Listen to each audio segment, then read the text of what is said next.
মার্কিন president Donald Trump গতকাল শুক্রবার বলেছেন, ইরান পারমাণবিক অস্ত্র তৈরি করছে এমন কোনো প্রমাণ পাওয়া যায়নি বলে জাতীয় গোয়েন্দা বিভাগের প্রধান তুলসী গ্যাবার্ড যে বলেছেন সেটা সঠিক নয়। নিউ জার্সি অঙ্গরাজ্যের ম্যারিসটাউনে বিমানবন্দরে সাংবাদিকদের সঙ্গে আলাপকালে ট্রাম্প বলেন, গ্যাবার্ডের চলতি বছরের শুরুর দিকে করা গোয়েন্দা বিশ্লেষণ তিনি মানেন না। তিনি বলেন, তুলসী ভুল বলেছেন।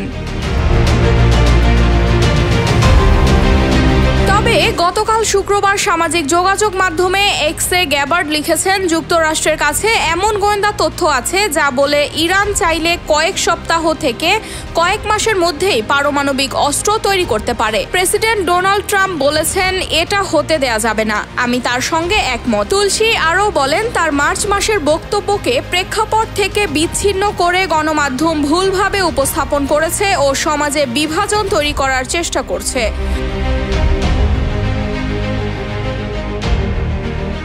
হোয়াইট হাউস জানিয়েছে, ট্রাম্প আগামী 2 সপ্তাহের মধ্যেই ইসরায়েল ইরান সংঘাতে যুক্ত হওয়ার বিষয়ে সিদ্ধান্ত নেবেন। ইসরায়েলের উগ্রবাদী প্রধানমন্ত্রী বেনিয়ামিন নেতানিয়াহু দাবি করেছেন, ইরান খুব শিগগিরই পরমাণু অস্ত্র তৈরি করতে যাচ্ছে। এ কারণেই তারা ইরানের পারমাণবিক ও সামরিক লক্ষ্যবস্তুতে বিমান হামলা চালাচ্ছে।